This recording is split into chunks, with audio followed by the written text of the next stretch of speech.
Hi, welcome everyone. So glad you joined me today for building an AI-powered genealogy workflow. I've been using this new process of mine for a few weeks now and finding that it really helps me to save time and to stay organised. There's a lot happening in my world in AI, and I managed to create so much more. I'm finding more hours in the day, so I just fill them with more stuff regarding my family history. And what I'm hoping to share with you today is a new process that I hope you might find just as useful for yourselves. I really think that having a workflow in this current mad world is essential. Lack of time is one of our biggest problems, isn't it? And scattered notes and inconsistent research or overwhelming data is part of our problem always. And so your desktop might have looked like that first one. I'm sure mine did years ago. But I now want to keep a nice streamlined workflow and have a desktop that looks like this one. Not sure how well I'm proceeding in that, but I'm keeping my actions all geared towards saving time and structuring my AI-powered workflow. Because as you know, things change so rapidly in this world. So I do have a framework that I work towards, and I generated this little image to help illustrate that, but it's a very simple one, and I'm sure you follow something like this yourselves, where I plan what I want to do in my day or week or month about my research and how I want to use my AI tools, because they are now embedded within my framework. But of course, I need to gather all of the things that I need, whether they are records or images or documents and stuff that I have for my family group that I'm currently researching. So I make sure that they're in the place where I can find them. And then I want to know, what is it that I want to analyse this time round? What would I like to find out from the records that I've got? And how can I help get AI to help me organise that so that I can get to that end stage where I can write and share with others. So I'm just going to change the, not sure whether I can do it here on double pillar. No, it's all right. I was going to change the view so that you're not always needing to be on screen. So I'll just change it to speaker and go back. All right. Let's move on. So here is how we can scope an AI workflow framework.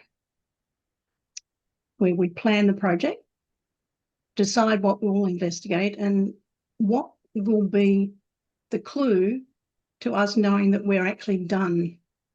I mean, there's no real done in genealogy. We continue, but sometimes the project has a definitive end product. Then we gather the resources, and we want these to be well researched, as I'm sure yours are, so that they are organised evidence for the AI tool to deal with and give us an accurate and traceable response. Customising our AI tools is another essential part of the framework. We want to set our preferences inside the tools so that we match it to the task that we are asking it to do. And not every job that we do needs the same model. So I use many different AI models for particular tasks. We still need to be a prompt engineer. We still need to know how to craft those prompts that we can repeat and use successfully over and over again and have those as verifiable outputs all the time. So let's have a look at what I do with some of the tools. I'm just highlighting 3 of them today.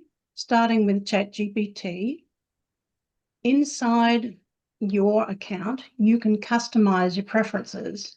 I'm not sure if you already do that, but I do encourage you to do so.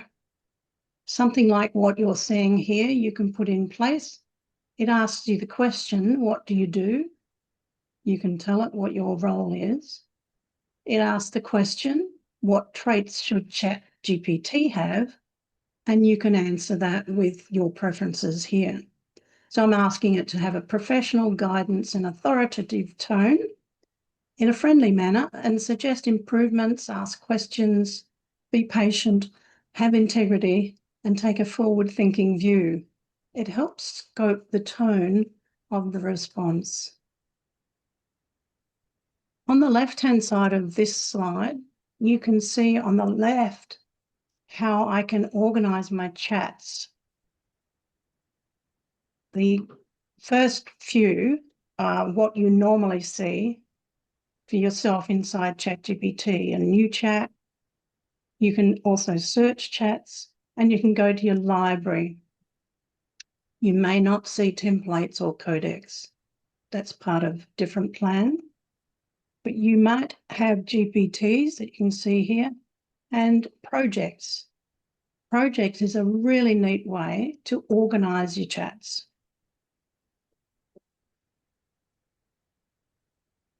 Let's have a look at a similar process inside Claude.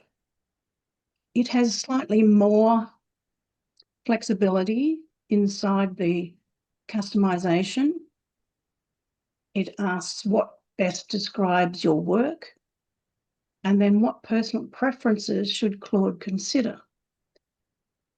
So I've put in a similar kind of preference, be professional, educational, friendly, engaging responses, casual yet respectful, and provide solutions. So once you've got those kind of preferences in one tool, you might simply copy and paste it into another just to make it easier. Inside Claude, you also have some options like those you see on the right-hand side of this slide.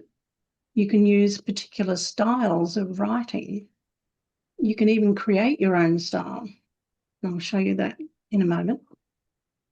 You can also turn on extended thinking and research, whether it can do web research or look at your drive for files. I've not yet connected my Gmail or calendar. I haven't seen a need for that yet. And over on the left-hand side, it shows you, similarly to ChatGPT, how it can have projects. You might not see templates in your Claude, but projects is definitely the way to go to organise your chats. One of the best features of Claude is how it creates artifacts that you can simply download and store in your archives. One more to show you is Perplexity. And I've just changed the background colour for Perplexity to remind me that this is a different AI tool. And any one of the tools, you can have them in dark or light, depending on what time of the day it is, perhaps. In Perplexity, you also get a chance to personalise, and you do that inside your account under personalisation, and then you introduce yourself and give it some instructions. And once again, you might just copy it from one of your other tools. Something that you may not know is that in Perplexity, you can use the other models. So you might not need Chat or Claude. You can do it all in Perplexity. It has Claude Sonnet 4.5 and the new thinking model. And it also has ChatGPT and Gemini. So all of your tools are available right here. You might not need to go anywhere else. But wait, what are we going to do with our tools? What are the three most used things? In my framework, I've got three for you today. I'm working in threes. One is to create an ancestor profile. I do this frequently because I'm wanting to populate what I have in my weare.xyz archive, which some of you may be familiar with. But when you're putting it together, you determine which AI model is best. You could use either Chat or Claude for this, or maybe just go into Perplexity and choose the model there. So you want to formulate your goals and format for the next ancestor profile.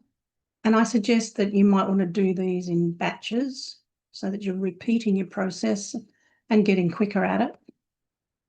You might need to transcribe or summarize and analyze records prior to creating this ancestor profile so that you can give that information to your tools.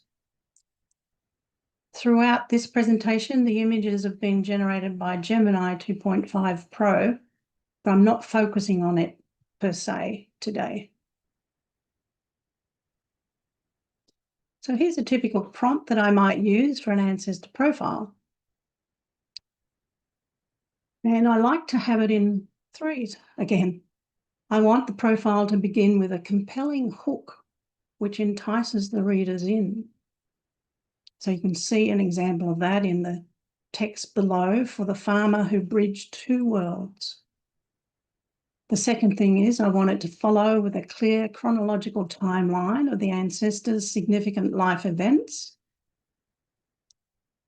and then include details about the ancestors' family, relationships, and connections.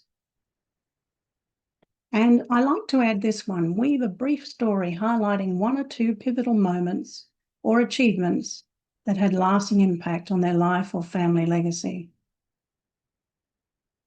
And then I want it to format the profile as an enjoyable and structured narrative sketch with vivid details and third-person perspective. Now, any of that could be changed, of course, depending on what style I want it to finish up with. But in this case, it's a story of one of my Welsh ancestors, Joseph Job Evans.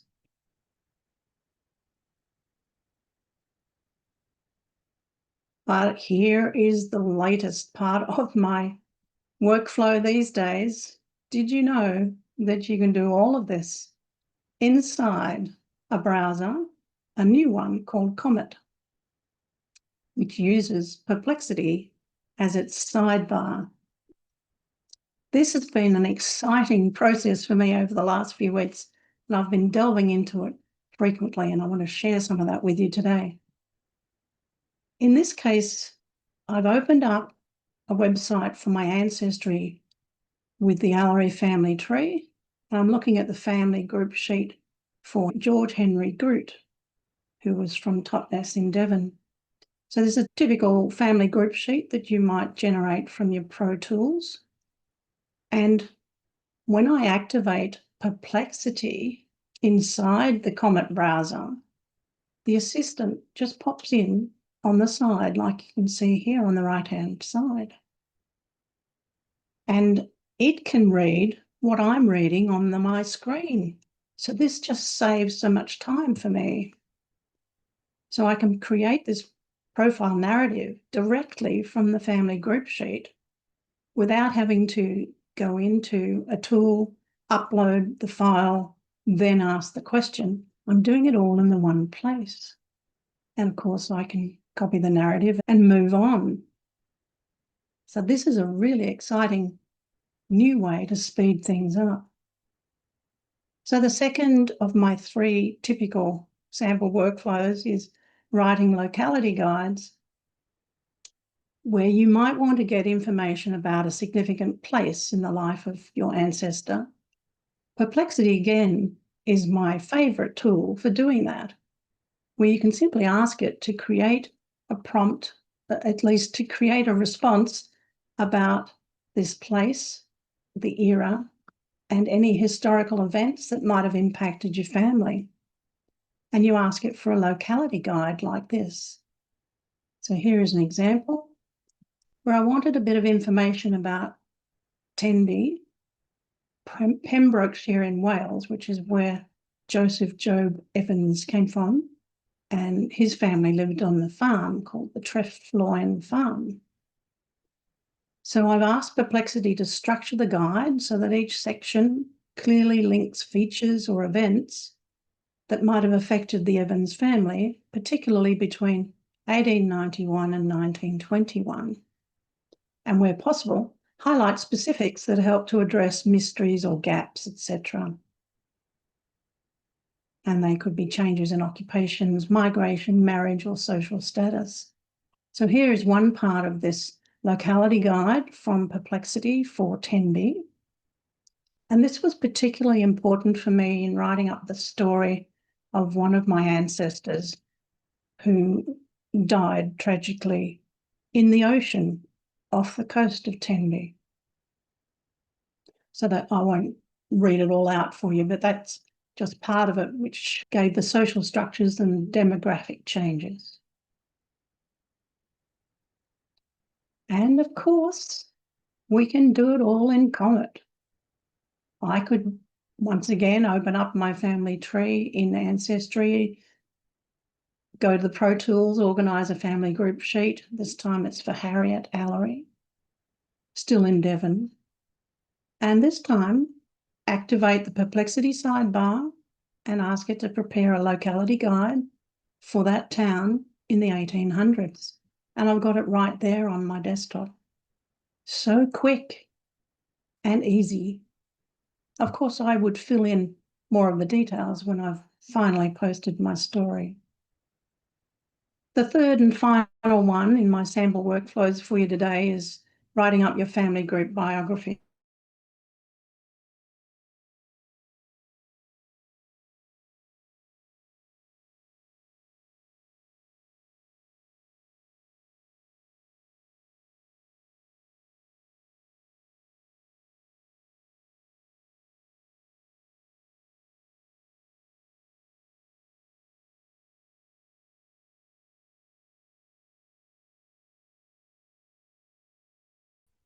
Goodness, I don't know what happened there. And I'll just leave it in thumbnails because there's only a couple more to go.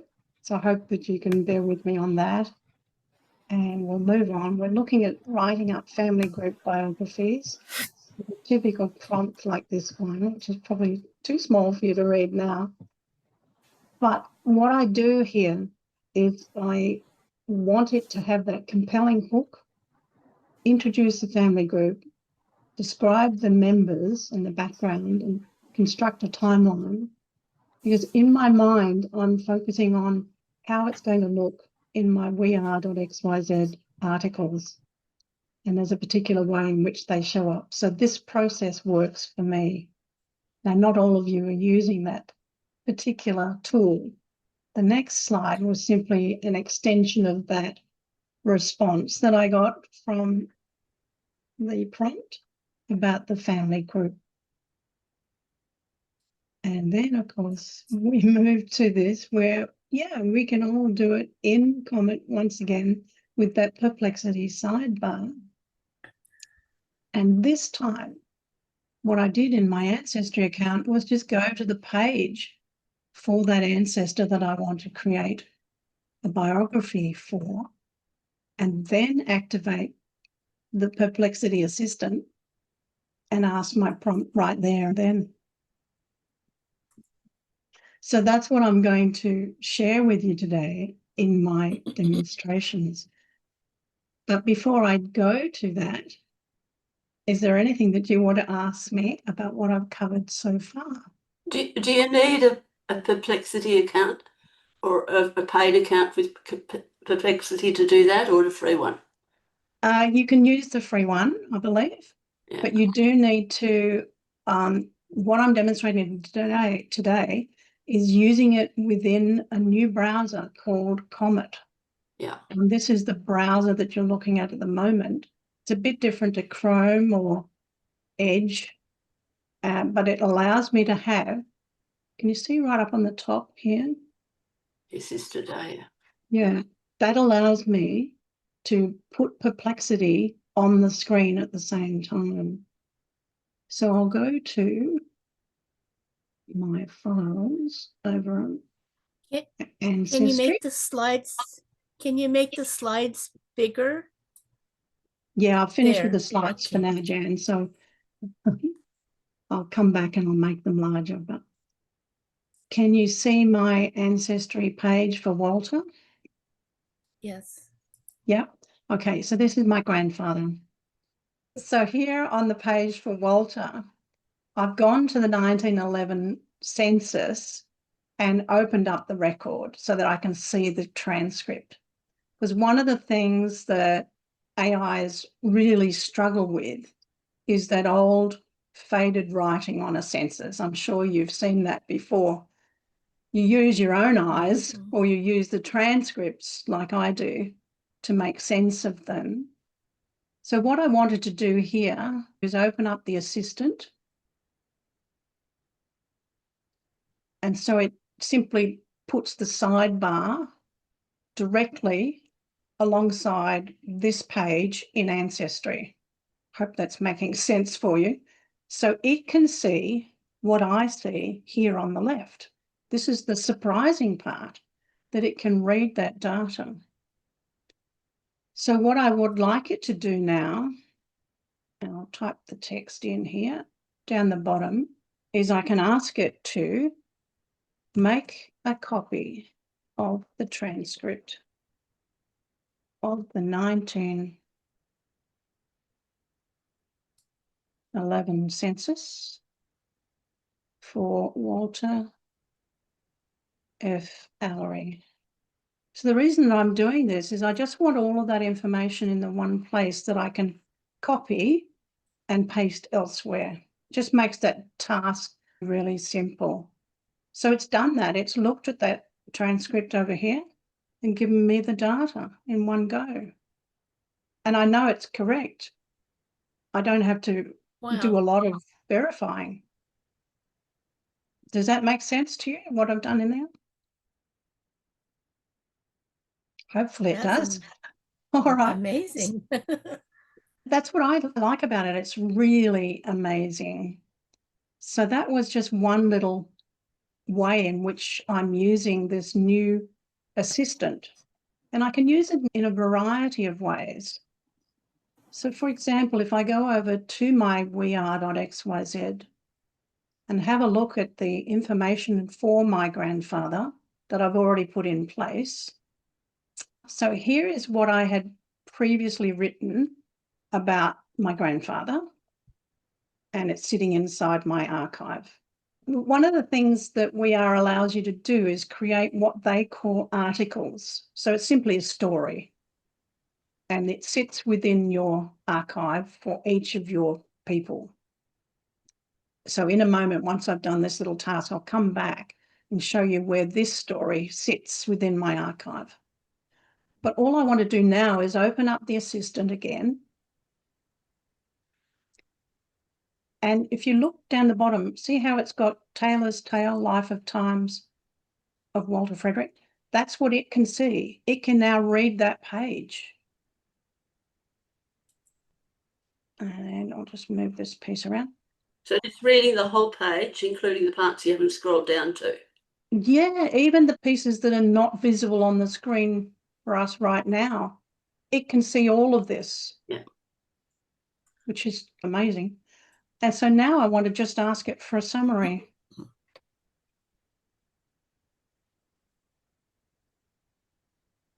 So this assistant is from Comet? Yeah, it is.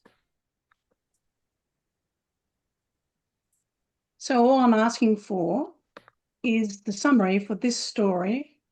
And I don't even have to tell it where it is because it's looking at it. It's got that already at the top. So let's see how it goes with this.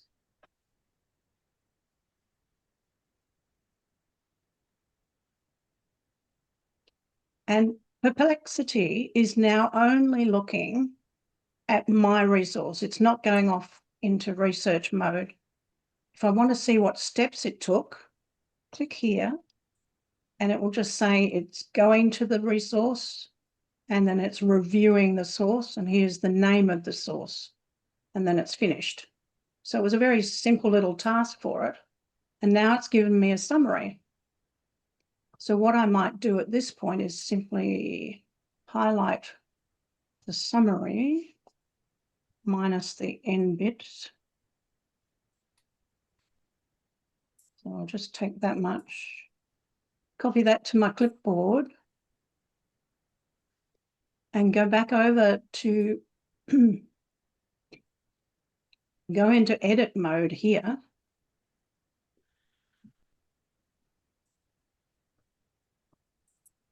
And I'm just going to add a text block just to make it really simple.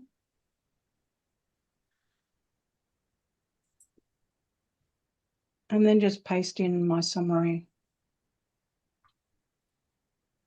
So that means when someone comes to read this article, they see this little summary right at the top, and that might be all they want to read. Others will go further and deeper and look at what else I've got with all the images and so on. But for me, that's a really quick way to get that little summary. And at the end of that, I publish.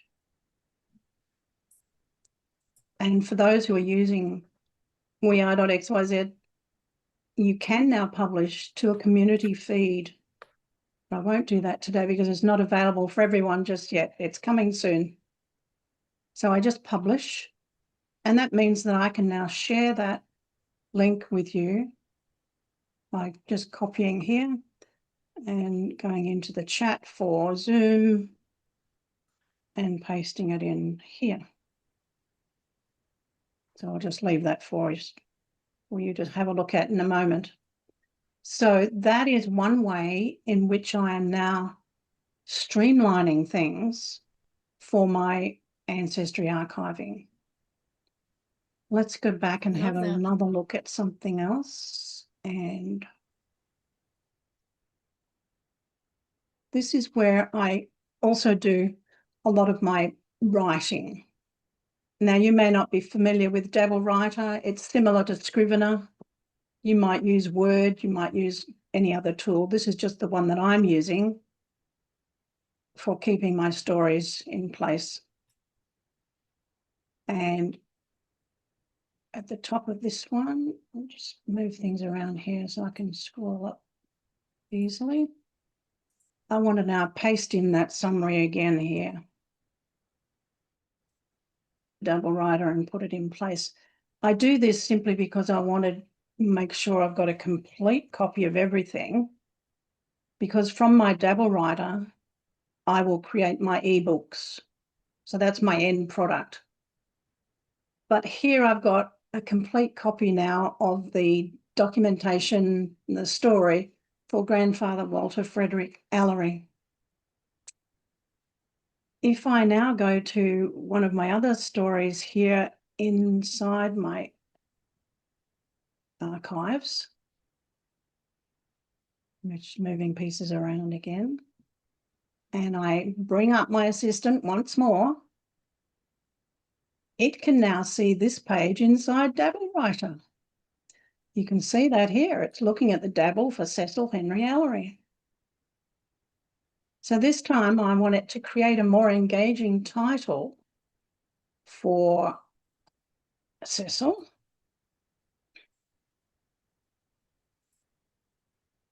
And provide a suitable quote. So this gives me that answer really quickly, and I can put the response directly into my Dabble Writer chapter. So it's suggesting I call this From Skies of War to the Shores of Hope. Quite like that. Very poetic. So I can simply paste that over that. That bit's done. And now it's given me this quote. From the whir of engines in wartime England to the open roads of Australia, Cecil's life was a testament to daring, resilience, and the pursuit of new horizons. Lovely, like that. So copy that. And you can see that I've already put that in place here. Just moving that across so you can see it. So there's several things that I'm using my AI tools for now that have saved me so much time. Let's go to one more, just see if I've got further information here for Walter. And requesting Claude now to come on screen and coming back to my grandfather's story, what I did here was remember I showed you how I got all that information from the census records?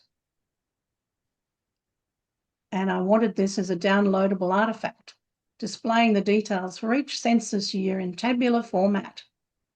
And I wanted it as an artifact.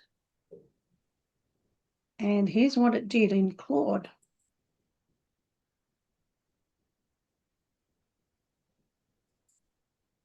And look at that. I now have a document with all of that information from the census records that I can simply download as a document.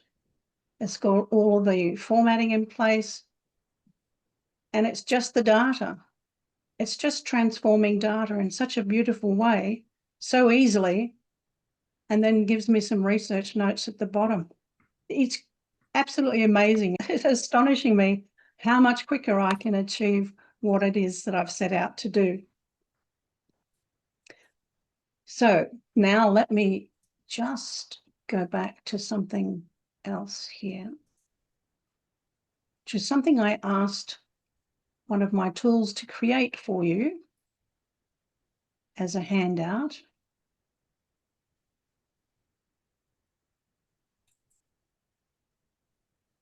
And scroll to the top. So this is a one-page guide for your AI workflow mastery for genealogists. So all I did was I asked ChatGPT to create it from the notes that I gave it and looking at the way in which I'm working now. And it suggests these 5 stages. Foundation is number 1, so your research planning, and there's some sample prompts in there too. Then data discovery and extraction. 3rd step is analysis and correlation, such as comparing baptisms. Story crafting and narrative design, where you might ask it to write a 300-word narrative, given all of the facts. And the 5th one is publication and archiving. So it might be that you're creating a concise blog summary or that you're writing up a whole story. So all of that is inside my Google Doc, which is what you're looking at now. And on the right-hand side, I've activated my Gemini. Now, it works in a similar way to Perplexity in sitting side by side. But because my Google Docs is a Google product and Gemini is a Google product, the two work together beautifully. Gemini can see what it is I'm looking at in that Google Doc. So I've just asked it to summarize those 5 steps. And that's what it's done. It's looked at that document and given me the 5 steps. Absolutely amazing. So I can copy that and I'll probably put it in a post inside the, the Thursday GNI Club Facebook group, and then introduce a copy of it for everyone to have a look at.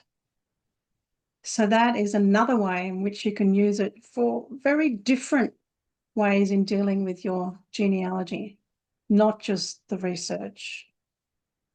So I'll pause here and see what questions you might have and if there's something that you'd like me to test for you. So don't forget to unmute if you've got a question. Well, can I ask you one on this Google Doc? Yeah. Is the little Gemini icon floating around there somewhere? Oh, right there. I see. Yeah. So you just touch that and then it comes up right side by side. Yeah. Yeah. You can. My goodness. I know, it's just amazing. So if I close that off, for example, I'm just closing the panel that was looking at that page. Mhm. So I'm just going to go Wait. back to the slides now. If you've got any other questions, do that while I'm just getting this up and ready. Which assistant did you use for the We Are page? Say that again, Jan. Which assistant was available when you were in the We Are archive? That was my Perplexity. That was Perplexity? Yeah, because I was Okay. in my Comet browser for that one. Oh, okay. Yeah, so that's the important part of that. All right, just recapping, and I'll just put that in presenter mode so it's nice and big for you.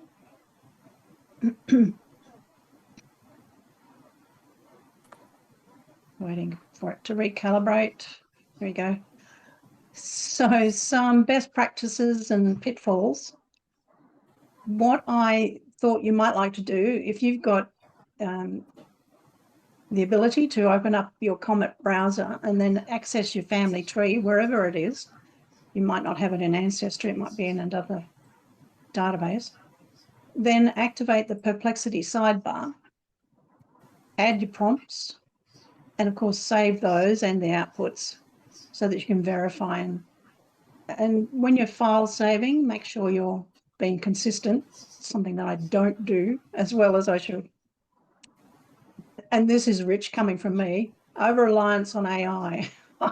I definitely fall into that category, but do, with due diligence, go through and check anything that it has output for you before you're sharing it.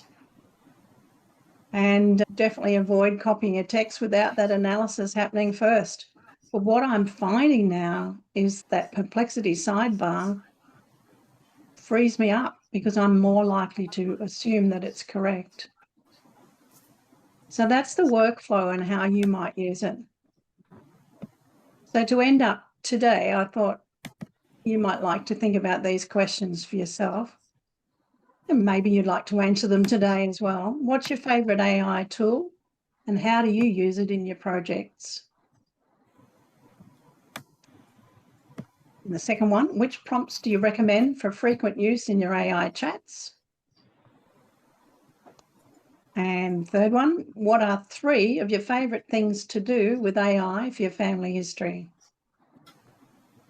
And hopefully by listening to me rabbit on today, you might have more an idea of what it's like to generate your own AI workflow and maybe what is it you're planning to do for 2026.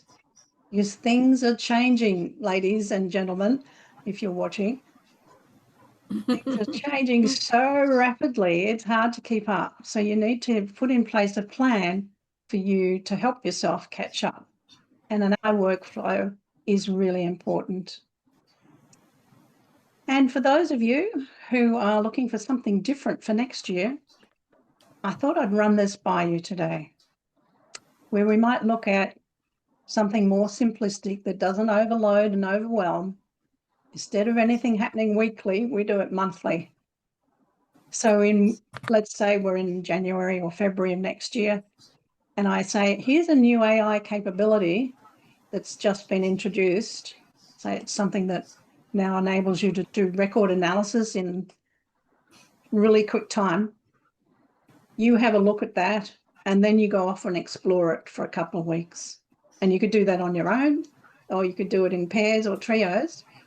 And then at the end of the 4th week in that month, or it might be the 5th, depending on which month, we could come together for a Zoom gathering and you could share what you've discovered. Because I think this is really valuable learning when we are doing it this way. And then finally, the result at the end of the year will be that we have a growing knowledge archive of all of our saved responses to the challenges, what we've learned, and we can put all of that into the files inside the Facebook group. So I'm not sure what you think about that. I'm just flying it at the moment and I'll post that into the group later. So that brings me to the end, and let's see if there's any more comments or questions before I stop the recording.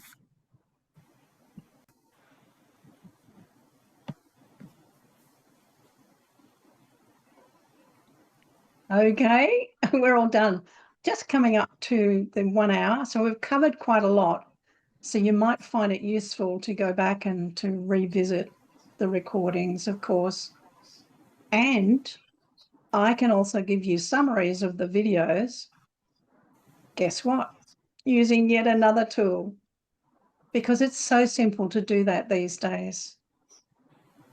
All right. Thank you so much for watching and listening.